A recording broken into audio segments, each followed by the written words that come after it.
গুরুত্বপূর্ণ বিষয়। আমরা যখন দেখেছিলাম যে শেখ হাসিনার বিরুদ্ধে প্রচন্ড বিদ্রোহ, তখন শেখ হাসিনাকে সেনার সাপোর্টে ইনি তো হেলিকপ্টারটা দিয়েছিলেন, সেই হেলিকপ্টারই তো শেখ হাসিনা দেশ ছেড়ে আসতে বাধ্য হয়েছিলেন। আবার জামাতের সঙ্গেও তার ভালো সম্পর্ক, তিনি গত সপ্তাহে গিয়েছিলেন জামাতের সঙ্গে বৈঠক করতে।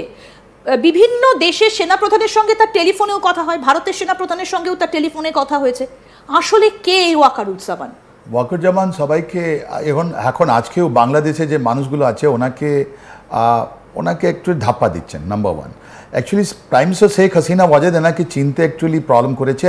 এখনও আওয়ামী লীগ এর জবরদস্ত সাপোর্টার, ওরা জবরদস্ত সাপোর্টার এই আমাদের জেনারেল ওয়াকারের। ওরা জামাই বলে এনাকে, এরা বলেন যে অনেক লোককে ইনি জায়গা দিয়েছেন। যে সত্য হয়েছে, গত সপ্তাহে ওনার যে আইএসপিআর একটা লিস্ট বের করেছে, ওর মধ্যে 600 থেকে বেশি লোককে ইনি নিজের ক্যান্টনমেন্টে রেখেছিলেন, যার মধ্যে 400 থেকে বেশি লোক তো আপনার পুলিশওয়ালা লোক ছিল, আইজি, ডিআইজি, কনস্টেবল লোক, যাদেরকে মারা হলো। আর ওর সঙ্গে কথা, ওর সম্বন্ধে কেউ মানুষ কথা বলে না, রাইট? তো জেনারেল ওয়াকার যেটা আছেন, উনি আওয়ামী লীগের, ওনার যেহেতু আমাদের প্রাইম মিনিস্টার শেখ হাসিনা ওয়াজেদকে যাওয়ার জন্য 4 ঘন্টা টাইম দিলেন, সামরিক বিমান দিলেন, সবাই তৈরি করলেন। তা একটা তো এনার সঙ্গে রিলেশন রয়ে গেছে। এনার যে পারিবারিক যদি আপনি যে লিনিয়েজগুলো দেখেন, আপনি ওর মধ্যে কি আছে, এনার বাবা ছিলেন পাকিস্তান আর্মি, যেটা ছিল ওনার সিম্প্যাথাইজার। এনার দুজনই গ্র্যান্ডফাদার যিনি ছিলেন, উনি ইংরেজদের সিম্প্যাথাইজার। ইনি কোনোদিন বাংলাদেশের লোকের সঙ্গে নেই। He is highest category of manipulator, সবাইকে ম্যানিপুলেট করেছেন, কিন্তু এখন ভয় করে গেছেন। এখন আওয়ামী লীগ, আপনি সারপ্রাইজ হয়ে যাবেন, আওয়ামী লীগ ধাপে ধাপে উঠে পড়েছে। আওয়ামী লীগ এখন রিসার্জেন্ট। ফেব্রুয়ারি মাস থেকে যখন প্রাইম মিনিস্টার শেখ হাসিনা ওয়াজেদ যখন কল দিয়েছেন, তারপর দেখবেন একটা আওয়ামী লীগের মধ্যে, ওদের কাডারের মধ্যে, ওদের লিডারের মধ্যে একটা নতুন একটা এনার্জি এসছে, রাইট? আর ওই এনার্জিটাই জানেন কতগুলো গুজব ছড়াচ্ছে, আমরাও সামটাইম ধরে পড়ি। কিন্তু জামাতের সঙ্গে বৈঠক করতে গিয়েছিলেন গত শনিবার রাতে, যেটা জানা যাচ্ছে দলের আমির শফিকুর রহমান এবং নায়েবে আমির সৈয়দ আব্দুল্লাহ মোহাম্মদ তাহের, তাদের সঙ্গে উনি বৈঠক করেছেন। কেন গিয়েছিলেন? উনি দেখুন, এটা এনার তো কোনো পলিটিক্যাল বেস নয়। তো প্রত্যেকটা আর্মি যেটা জেনারেল আছে, ওর যদি পলিটিক্যাল অ্যাম্বিশন হয়, ওরা চায় যে আমি ইসলামিস্ট আছি, আমাকে লোক ভোট করুক। এটাই জেনারেল জিয়াউর রহমান করেছিলেন আপনার কনস্টিটিউশনাল অ্যামেন্ডমেন্ট। সেম জিনিস ইরশাদ করেছিল, সেম জিনিস পাকিস্তানে আছে। আজকে যে মোল্লা ফিল্ড মার্শাল আসিম মুনির যেটা আছে, ও তো হাফিজ আছে, ও তো জানে যে এই একটা আপনার যেটা জামাত আছে, হাফিজ ইসলাম আছে, আপনার হিজবুত তাহির আছে, এদের যে কাডারগুলো ডেডিকেটেড, ওদের মগজ ধোলাই হয়ে গেছে। ইনি ভাবছেন যে আমি জামাতের সঙ্গে থাকলে ওদের কাডার আমার সঙ্গে আসবে, আমি ইলেকশনে নামতে পারবো, আমি ইলেকশনে জিতবো। কিন্তু এই জামাতকে ধরে তো মোহাম্মদ ইউনূসও চলছেন। না, জামাত খুব চালাক। জামাতের রিলেশনটা আপনি যদি দেখেন, জামাতের সঙ্গে তো মোহাম্মদ ইউনূস বৈঠকও করেন। বৈঠক করতে পারে, কিন্তু Jamaat is very clear, Jamaat army ছাড়া কাজ করবে না। ওইটা স্পষ্টভাবে আপনাকে বলছি।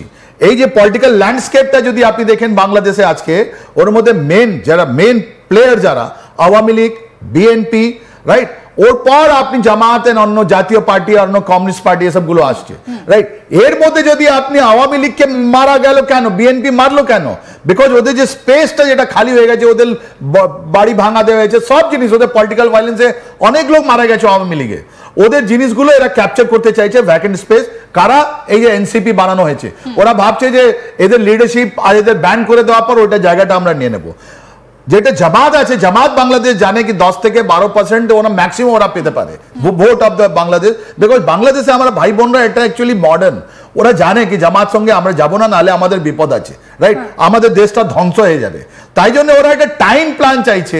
ওরা চাইছে যে একটা ইলেকশনটা একটু আগে বাড়ুক। ওর ইউনুস সঙ্গে ওদের কোনো রিলেশনই, ওর রিলেশন আছে আমাদের জেনারেল ওয়াকারের সঙ্গে। জেনারেল ওয়াকার একটা রিলেশনশিপ বানাচ্ছেন বিএনপি সঙ্গে। আপনি খালেদা জিয়া সঙ্গে গিয়েছিলেন 2 জানুয়ারি ওনার বাড়িতে, ওনার সঙ্গে দেখা করতে, তারপরে দোহাতে দেখা করেছেন।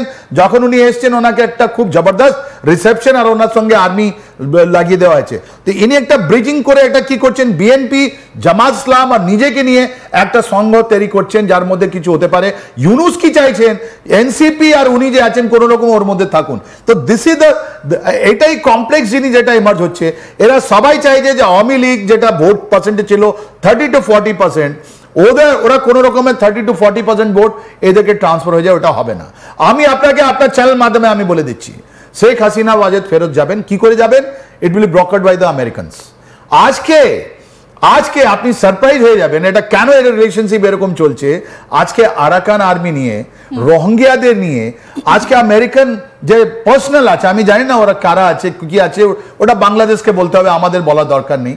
কেন যে ওদের যদি মিলিটারি ইনস্টলেশনে যদি এই যে ফরেন ন্যাশনাল যদি ভিজিটও করে, তাহলে যেমন ওয়াকুরুজ্জামান জানবেন। আর কেন গেছিলেন ইনি এয়ারপোর্টে আপনার ইন্টেলিজেন্স ওদের যে ডেলিগেশন আসছে রিসিভ করতে, ইনি জানেন অ্যাকচুয়ালি কি হচ্ছে, রাইট? তার সঙ্গে সঙ্গে ইনি রাশিয়াও যাচ্ছেন, চায়নাও যাচ্ছেন, ওমান, অনেক জায়গায় ইনি যাচ্ছেন।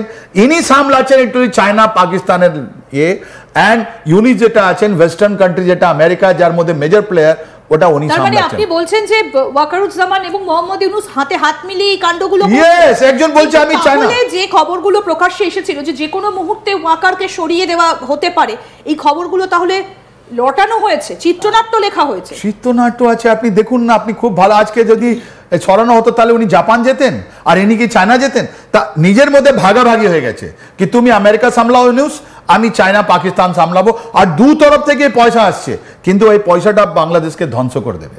এইটা পয়সাটা ধ্বংস। এরা কি করছে এখন, জামাত ইসলাম এন্ড বিএনপি, এই যে আরাকান আর্মি নিয়ে কথাটা হয়েছে, ওর মধ্যে ওরা কিছু বলতে পারছে না। এন্ড এজ এ রেজাল্ট কি এই করিডোরটা হবে বাংলাদেশে, হতে চলেছে, এটা সত্য আছে, এটাই হবে।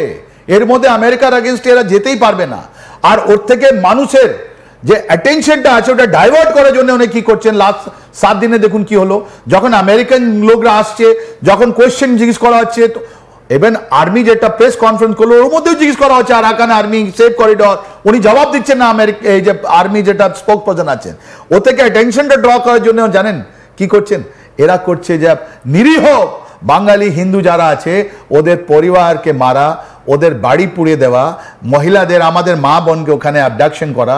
ওরা চাইছে কোন রকমে এর মধ্যে ওয়াকারেরও মদত রয়েছে, অ্যাবসলিউট দুজনের মদত রয়েছে। নাহলে আপনি বলুন প্রত্যেকটা ডিস্ট্রিক্টে যদি এদের একটা আর্মি অফিসার থাকে, তাহলে তো আমি বলবো যাও, হিন্দু পরিবারকে বলবো যাও তোমরা এই আমেরিকান কনসালটেন্ট ওদের এম্বাসিতে যাও আর এটা রিপোর্ট লাগাও কি আমার ডিস্ট্রিক্টে এই আর্মি অফিসার রেসপন্সিবল ছিল, আমার 3টে মেয়ে আমার অ্যাবডাকশন হয়েছে, এরা রেসপন্সিবল।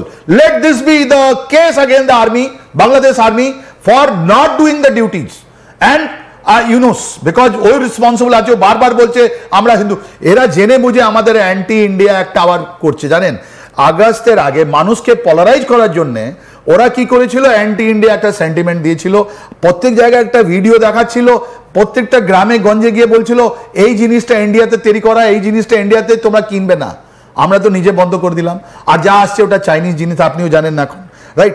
আমরা এখন মাইকিং নিয়ে বলবো কি তোমাদের 1975-এ আমরা যাইনি, 2024-এ যখন আমাদের প্রাইম মিনিস্টার শেখ হাসিনা গেছেন আমরা যাইনি, আজকে 2025-এ আমরা তো নেই। তোমাদের মাটিতে আছে আমেরিকা, তোমাদের মাটিতে তো পাকিস্তানকে তুমি ঘোরালে।